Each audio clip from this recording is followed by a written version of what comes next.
अस्सलाम वालेकुम वरहमतुल्लाह। कुछ टिप्स को मद्देनज़र रखते हुए पाकिस्तानी पासपोर्ट को 2024 में किस तरीके से अपने अपने मोबाइल फ़ोन से या कंप्यूटर से ऑनलाइन रिन्यू करना है। अम्बेसी में जाने की, पासपोर्ट ऑफिस में जाने की बिल्कुल ज़रूरत नहीं। दुनिया के किसी भी मुल्क, किसी भी शहर, किसी भी गांव में बैठ के आप अपने मोबाइल फ़ोन से इसको आसानी के साथ अप्लाई कर सकते हैं। आपका पासपोर्ट एक्सपायर हो चुका है या होने वाला है, तरीका बिल्कुल सेम होगा। आपको कुछ ऐसे टिप्स भी बताऊंगा जिससे 100% आपकी एप्लीकेशन इंशाल्लाह अप्रूव होगी और पासपोर्ट डिलीवरी में आपको किसी किस्म की दुश्वारी का सामना नहीं करना पड़ेगा। यह तरीक़ाकार मुकम्मल ओवरसीज़ पाकिस्तानियों के लिए। आप पाकिस्तान से बाहर रहते हुए दुनिया के किसी भी मुल्क से पाकिस्तानी पासपोर्ट को इस तरीके को जो मैं आपको बताने वाला हूँ, इसको फॉलो करके आप रिन्यू कर सकते हैं और नया पासपोर्ट कुरियर कंपनी के ज़रिए आपको आपके एड्रेस पर डिलीवर कर दिया जाता है। डॉक्यूमेंट्स कौन कौन से चाहिए, कैसे रेडी करने हैं, सब कुछ इस एक वीडियो के अंदर आपको मिलेगा। वीडियो के अलावा अगर आपको वीडियो में भी किसी चीज़ की समझ नहीं आती तो फिर भी आप मुझसे हेल्प लेना चाहते हैं तो आप मुझसे व्हाट्सएप पे भी रब्ता कर सकते हैं। तो चलें जी, बिना टाइम वेस्ट किए इसको हम स्टार्ट करते हैं। अच्छा, वेबसाइट ओपन करें ऑनलाइन mrp.dgip.gov.pk। वीडियो के डिस्क्रिप्शन में भी आपको इसका लिंक मिल जाएगा। अब सबसे पहले तो इस वेबसाइट को ओपन करें। ओपन करेंगे, मेन पेज आएगा, यहाँ पे नीचे आ जाए। यहाँ पे भी आपको सारी वही डिटेल मिल जाएगी जो मैं आपको बताने वाला हूँ। तो यहाँ पे गेट स्टार्टेड है, गेट स्टार्टेड के ऊपर आप क्लिक कर लें और उसके बाद यहाँ पे जाहिर सी बात है पहले तो आपको अकाउंट बनाना पड़ेगा। रजिस्टर पे क्लिक करें। रजिस्टर पे क्लिक करके अपनी बेसिक इन्फॉर्मेशन दे के अपना given name, sir name, country कौन से मुल्क में है, ईमेल एड्रेस, पासवर्ड और उसके बाद कैप्चा कोड लिख के आप जो है वो अपना अकाउंट बना लें। जो आपने पासवर्ड बनाना है उसमें ABC बड़ी भी लिखनी है, छोटी भी लिखनी है, स्पेशल करैक्टर कोई जमा मनफी इस तरह का कोई निशान भी डालना है और डिजिट 1 2 3 4 इस तरह का कोई भी डाल के आपने पासवर्ड बना लेना है। अकाउंट बनाने के ऊपर भी एक स्पेसिफिक वीडियो मौजूद है, इसी वीडियो के डिस्क्रिप्शन में उसका लिंक भी आपको मिल जाएगा, उसको फॉलो करके अकाउंट बना लीजिएगा। तो मेरा ऑलरेडी अकाउंट बन चुका है। लॉगिन के ऊपर मैं क्लिक करता हूं तो जो अकाउंट बनाने के टाइम ईमेल और पासवर्ड दिया था वो लगा के तो लॉगिन के ऊपर आपने क्लिक करना है। लॉगिन के ऊपर जब आप क्लिक करते हैं उसके बाद जो है थोड़ा सा वेट करें यहाँ पे। तो उसके बाद ये टर्म्स एंड कंडीशंस हैं, इनको एक्सेप्ट एंड कंटिन्यू करें। अच्छा, मैं आपको यहाँ पे सबसे पहले एक चीज़ बता दूँ कि पासपोर्ट की रिफ़ंड पॉलिसी नहीं है। आपकी एप्लीकेशन रिजेक्ट हो जाती है, कैंसिल हो जाती है या फिर आप उसको कैंसिल खुद करना चाहते हैं तो पैसे आपको रिफ़ंड नहीं मिलेंगे, ठीक है, जो आपने यहाँ पे फ़ीस पे की होगी। लेकिन वो आप उसको यूटिलाइज़ कर सकते हैं। यूटिलाइज़ करने का मतलब, अगर फॉर एग्जांपल आपकी ऑनलाइन एप्लीकेशन एक्सेप्ट नहीं होती, किसी भी वजह से आपसे कोई एप्लीकेशन में गलती हो जाती है या कोई भी रीज़न है आपसे एप्लीकेशन आपसे होती नहीं है, तो आपने क्या करना है, फिर वो आपकी जब एप्लीकेशन रिजेक्ट होगी तो जब रिजेक्ट में आ जाएगी तो उसके बाद वो आपको एक ईमेल करेंगे जिसमें फ़ीस यूटिलाइज़ का वो बोलेंगे। तो उस ईमेल का आपने प्रिंट ले लेना है और अम्बेसी में जाना है। जो आप अम्बेसी आगे बता देने वाला हूँ, आगे जाके जो आप अम्बेसी सेलेक्ट करेंगे तो वो फ़ीस के बगैर ही आपका वहाँ से काम हो जाएगा, ठीक है। ये एक पॉइंट भी जहन में नोट रख लीजिएगा। अच्छा, न्यू एप्लीकेशन के ऊपर आपने क्लिक करना है। उसके बाद सबसे पहले आपने सिंपली इसको नो करना है। अगर आप पाकिस्तान के अंदर हैं तो इसको आपने फिर यस करना है। अगर आप पाकिस्तान के बाहर हैं तो इसको कभी भी आपने यस नहीं करना। अपने जहन में ये अच्छी तरह चीज़ नोट कर लीजिएगा। अगर आप पाकिस्तान से बाहर हैं तो इसको कभी भी यस नहीं करना। यस करेंगे तो वो एप्लीकेशन होगी जो पाकिस्तान के अंदर वालों के लिए होती है, ठीक है। तो अंदर वालों के लिए अगर आप बाहर रह के अंदर वाली एप्लीकेशन देंगे तो आप पासपोर्ट जाके रिसीव नहीं कर सकते, क्योंकि पासपोर्ट उसको ही डिलीवर किया जाता है जिसका पासपोर्ट होता है। अच्छा, उसके बाद आएगा रिन्यूअल ऑफ पाकिस्तानी पासपोर्ट। तो बाकी को अभी हम छोड़ें, अभी हम ये पहला ऑप्शन है, बाकी पे भी मैं अलग से ऑलरेडी वीडियो बना चुका हूँ वो कैसे आपने करना होता है। तो अभी हमारी रिन्यू वाली है तो पहला ऑप्शन सेलेक्ट करना है। उसके बाद वो पूछे आपका पासपोर्ट एक्सपायर हो चुका है या होने वाला है या 1 साल अभी रहता है, तो इसको आपने यस करना है। इसको आप नो करेंगे फिर भी आप एप्लीकेशन नहीं दे सकते। इसको अगर आप यस करेंगे इसका मतलब ये है कि बिल्कुल मेरा पासपोर्ट एक्सपायर हो चुका है या होने में 1 साल या उससे कम रहता है, क्योंकि अगर 1 साल से ज़्यादा रहता है अभी पासपोर्ट आपका तो फिर आप उसको ऑनलाइन अभी रिन्यू नहीं कर सकते, ठीक है। इसको मैंने यस किया। बाकी वो मॉडिफिकेशन कह रहा है करना चाहते हैं, बिल्कुल मैं मॉडिफिकेशन नहीं करना चाहता। इन बाकी सबको नो करना है कि न्यू के लिए भी नहीं अप्लाई कर रहा, असाइलम। अच्छा, ये आप नोट कर लें, अगर आपने बाहर असाइलम अप्लाई किया हुआ है तो इसको यस करना है। अगर असाइलम अप्लाई नहीं किया हुआ तो इन दोनों को आपने नो कर देना है, ठीक है। इनको नो करने के बाद अब नीचे आएगा जी शनाख्ती कार्ड नंबर लिखे। अब यहाँ पे आपने क्या करना है, जो भी आपका शनाख्ती कार्ड नंबर है वो आपने लिख देना है। तो यहाँ पे मैं शनाख्ती कार्ड नंबर लिखता हूँ। शनाख्ती कार्ड नंबर लिखने के बाद ये आगे एरो का निशान है, उसके ऊपर क्लिक करना है। तो एरो के निशान पे क्लिक करेंगे, आपके शनाख्ती कार्ड की वेरिफिकेशन होगी। शनाख्ती कार्ड नंबर बिल्कुल आपका सही है, तो नीचे डेट ऑफ बर्थ आपने लिखनी है। सॉरी, डेट ऑफ बर्थ नहीं, पासपोर्ट की एक्सपायरी डेट। पासपोर्ट के ऊपर से देखें, जो पासपोर्ट की एक्सपायरी डेट है वो जो भी है वो आप यहाँ पे लिख लें, ठीक है। पासपोर्ट की एक्सपायरी डेट लिखें। उसके बाद नीचे आएगा start renewal application. Start renewal application के ऊपर आपने क्लिक कर देनी है, तो आपके पास ये मैंने आ जाएगा पेज। अब यहाँ से हमने एप्लीकेशन को स्टार्ट करना होगा।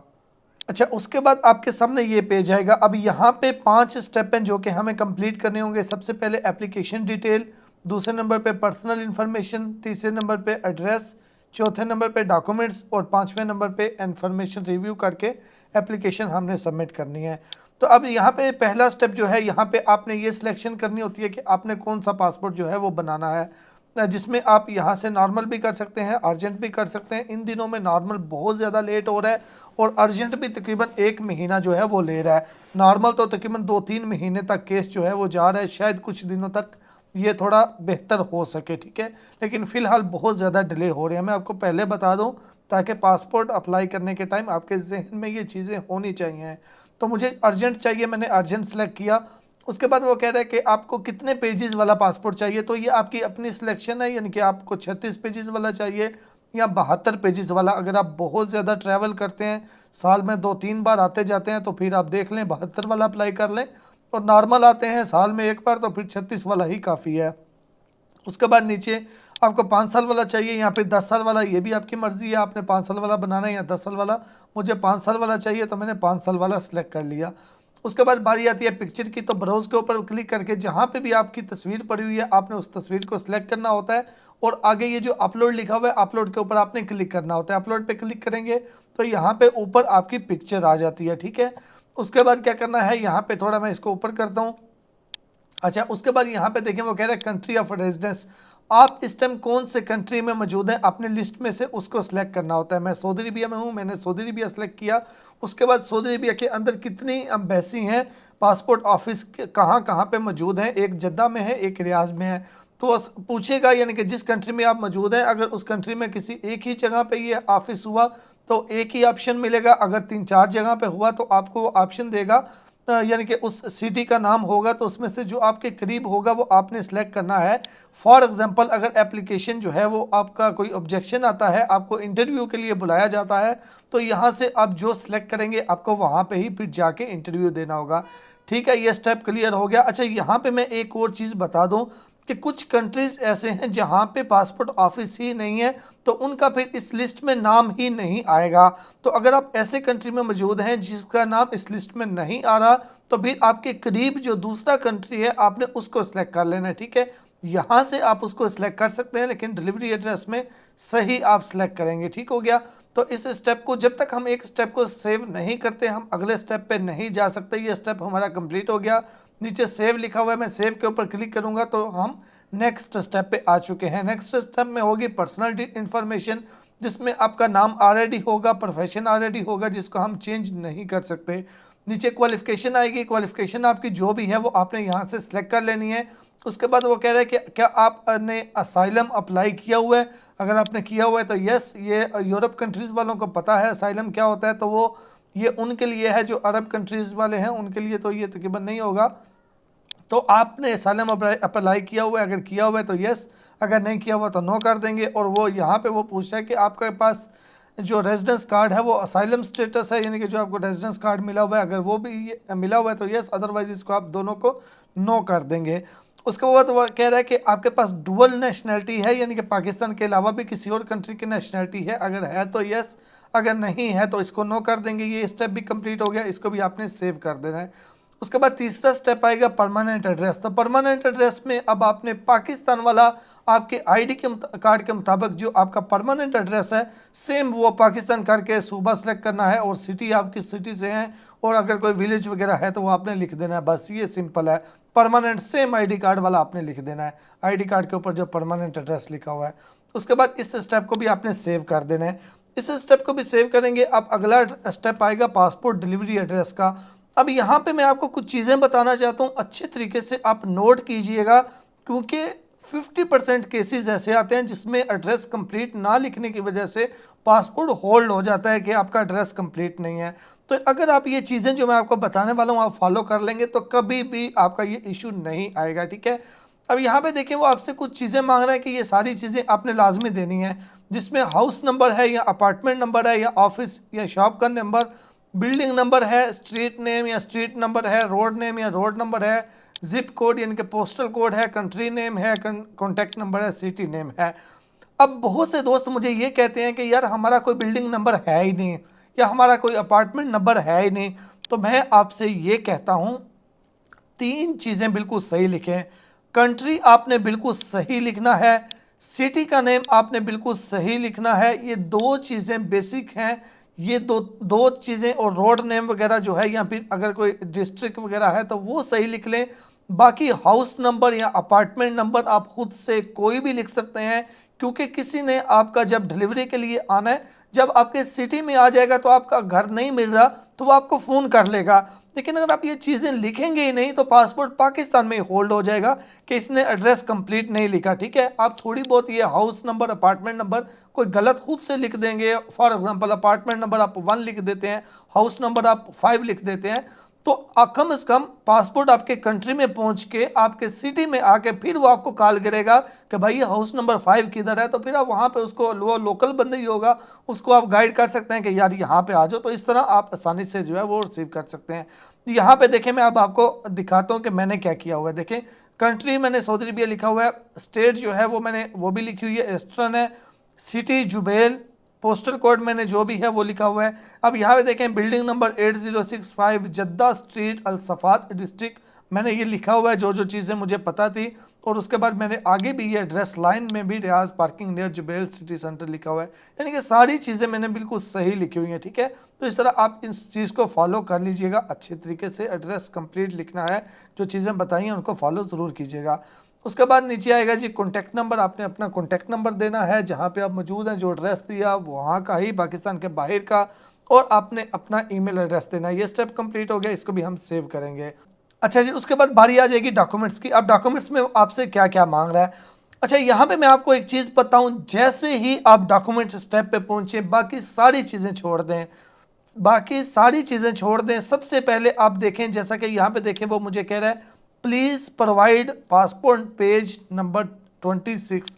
तो सबसे पहले आप क्या करें कि पासपोर्ट पेज नंबर मेरा 26 आया है, यानी कि 26 नंबर मुझसे वो मांग रहे हैं, आपसे कोई भी मांग सकता है। शायद आपके पास ये आए कि पेज नंबर 5 अपलोड करें, शायद आपके पास ये आए कि पेज नंबर 10 अपलोड करें, शायद आपके पास ये आए कि पासपोर्ट नंबर पेज नंबर 20 जो है वो अपलोड करें।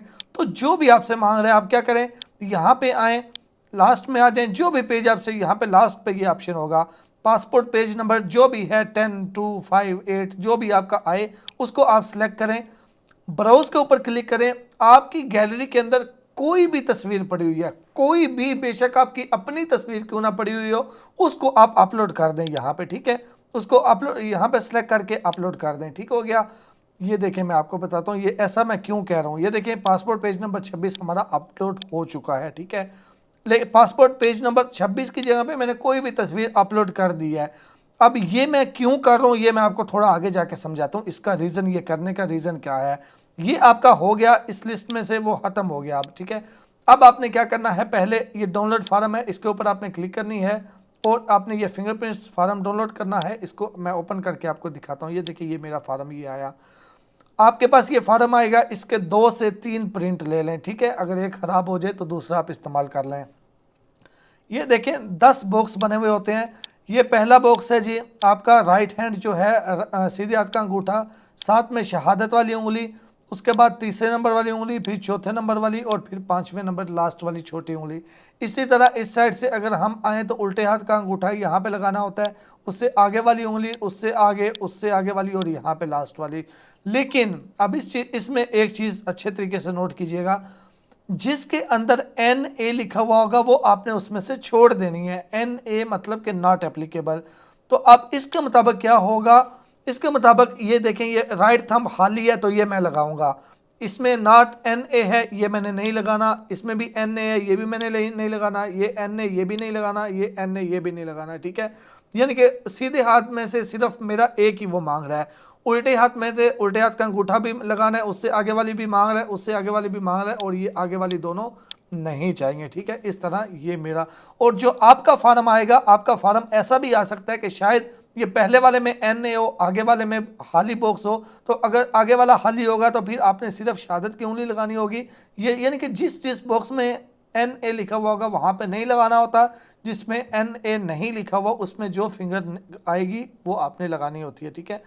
उसके बाद इसको स्कैन आपने कैसे करना होता है, स्कैन आपको इसमें को आपने लाजमी 600 DPI रेजोल्यूशन पे करना है।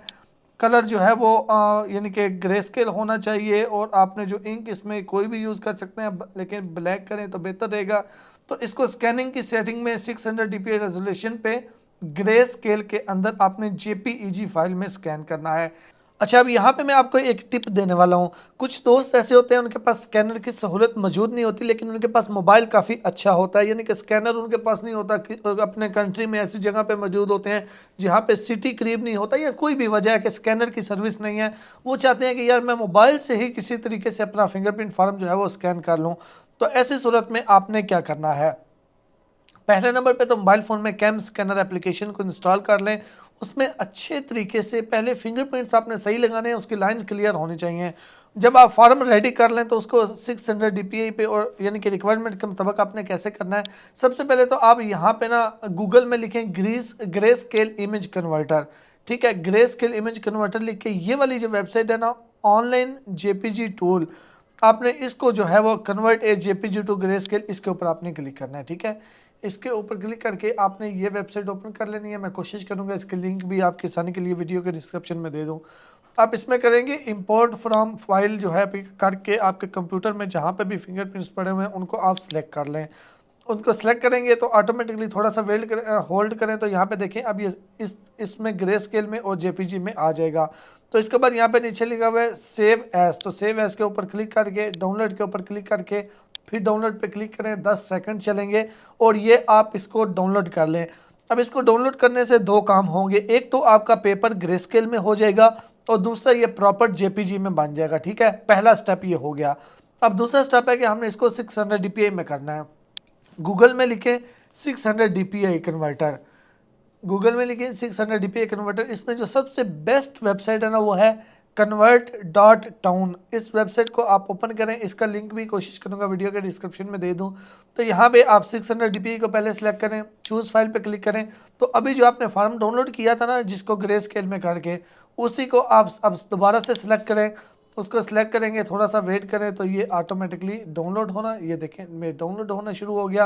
आप डाउनलोड होने के बाद मैं आपको चेक भी कराता हूँ कि आपने चेक कैसे करना होता है कि मेरा पेपर 600 DPI पे है भी या नहीं है स्कैन होने के बाद। तो मैं आपको एक बार दिखाता हूँ, ये देखें ये डाउनलोड हो चुका है। मैं ज़रा फोल्डर पे आ जाता हूँ, यहाँ पे ये देखें फोल्डर पे आ गया। इसके ऊपर क्लिक करनी है, नीचे प्रॉपर्टी में आना है, यहाँ पे प्रॉपर्टी में आने के बाद डिटेल्स में आना है। तो यहाँ पे देखें रेजोल्यूशन 600 DPI, रेजोल्यूशन 600 DPI, ठीक है। इस तरीके से भी आप अपने फार्म को रिक्वायरमेंट्स के मुताबिक सेट कर सकते हैं। इस फिंगरप्रिंट्स लगाने पे और पेपर को स्कैन करने पे मैंने एक अलग से डिटेल के साथ वीडियो बनाई हुई है। इसी वीडियो के डिस्क्रिप्शन में उसका लिंक मिल जाएगा, आपकी आसानी के लिए एक बार उसको ज़रूर देख लीजिएगा। अच्छा, अब यहाँ पे आपने क्या करना है, ये फार्म हमारा डाउनलोड हो गया। तो अब यहाँ पे एक बार आप अपनी एप्लीकेशन को लॉग आउट भी कर सकते हैं। अब जाहिर सी बात है जितनी देर आपने फार्म निकालना है, आपने प्रिंट करना है, प्रिंट करने जाना है तो कंप्यूटर या मोबाइल तो उतनी देर ऑन नहीं रखा जा सकता। तो आप डाउनलोड फार्म पे करके लॉग आउट कर दें, ठीक है। लॉग आउट करके इसको आप बंद कर दें। बंद करके अगले दिन एक घंटे बाद या 2 घंटे बाद या बेशक 1 दिन बाद या 2 दिन बाद भी आप अपनी एप्लीकेशन को कंटिन्यू कर सकते हैं। कंटिन्यू कैसे करेंगे आप, फॉर एग्जांपल फिंगरप्रिंट फॉर्म आपने रेडी कर लिया, सब कुछ आपने रेडी कर लिया, दोबारा से अपने अकाउंट में लॉगिन करें। तो अपने अकाउंट में लॉगिन करेंगे, उसी तरह टर्म्स एंड कंडीशंस आएंगी, इनको आप एक्सेप्ट करें। और उसके बाद यहाँ पे देखें अब आपकी एप्लीकेशन आ चुकी है, उसका ट्रैकिंग आईडी भी आ चुका है। अच्छा यहाँ पे एक और भी चीज़ आपको बता दूं, एप्लीकेशन अगर आपने सबमिट कर दी है, सबमिट करने के बाद कोई ऑब्जेक्शन आ गया, कोई आपसे वो अजाफी डॉक्यूमेंट मांग रहे हैं, तो आपने इसी तरह यहाँ पे आके ये देखें अपलोड डॉक्यूमेंट लिखा हुआ है, इसके नीचे यहाँ पे एक निशान आ जाएगा, ठीक है, उस निशान पे क्लिक करके आप वो मिसिंग डॉक्यूमेंट सेंड कर सकते हैं। ठीक हो गया। अच्छा, अब जहाँ से एप्लीकेशन को आपने छोड़ा होगा वहाँ से ही आप उसको कंटिन्यू करना चाहते हैं तो आप क्या करेंगे, ये ट्रैकिंग आईडी है, इसके ऊपर आपने क्लिक करना है। इसके ऊपर जब आप क्लिक करेंगे तो आपकी एप्लीकेशन वहाँ पे ही पहुँच जाएगी जहाँ से आपने उसको छोड़ा होगा। ये देखें उसी पेज पे स्टेप पे आ गई है। अच्छा, अब यहाँ पे अब सबसे पहले आपको याद होगा जब हम डॉक्यूमेंट स्टेप पे आए थे तो सबसे पहले मैंने आपसे बोला था कि फिंगरप्रिंट्स की जगह पे ये पासपोर्ट पेज नंबर की जगह पे कोई भी चीज़ अपलोड कर दें। ये कोई भी चीज़ अपलोड करने का मकसद ये था कि आप वो डॉक्यूमेंट इजीली अरेंज कर सकें। यानी फॉर एग्जांपल यहाँ पे मेरा पेज नंबर 26 आया, अगर मैं यहाँ पे ये अपलोड नहीं करता कोई भी चीज़, यानी कि ये पासपोर्ट पेज नंबर 26 की जगह पे मैं कोई चीज़ भी, कोई भी मैंने तस्वीर अपलोड की हुई है, अगर मैं अपलोड नहीं करता एक बार मैं तो मैं क्या होता क्या कि मैं जाके अपने इस पेज की तस्वीर बनाने के लिए जाता मोबाइल से, तो तब तक ये पासपोर्ट पेज नंबर चेंज हो चुका होता। यानी फॉर एग्जांपल यहाँ पे वो 26 नंबर पेज मांग रहा है, मैं कहता कि चलो मैं अपलोड करता हूँ और मैं दूसरी तरफ जाके मोबाइल पे 26 नंबर पेज की तस्वीर बनाने लगता। वो बनाते बनाते जब मैं वापस यहाँ पे पहुँचता तो वो शायद जो है वो पेज नंबर चेंज हो चुका होता। तो इसलिए अगर तो आप मोबाइल से कर रहे हैं तो फिर तो आप फौरी तौर पर बना के अपलोड कर सकते हैं। अच्छा, उसके बाद जब आप दोबारा डॉक्यूमेंट सारे रेडी कर चुके होंगे, जो आपसे उसने पेज मांगा होगा वो भी, तो फिर आपने यहाँ पे जो भी इस पेज नंबर यानी कि जो आपका आया हुआ होगा उसकी जगह पे जो आपने चीज़ अपलोड की हुई है उसको आपने एक बार रिमूव कर देना है। ठीक हो गया। रिमूव करेंगे, अब आपने सारी चीज़ें अपलोड करनी है, अब सही सारी चीज़ें अपलोड करनी है। अब जो पेज नंबर 26 है वो मैंने पेज नंबर पासपोर्ट का 26 ही अपलोड करना है।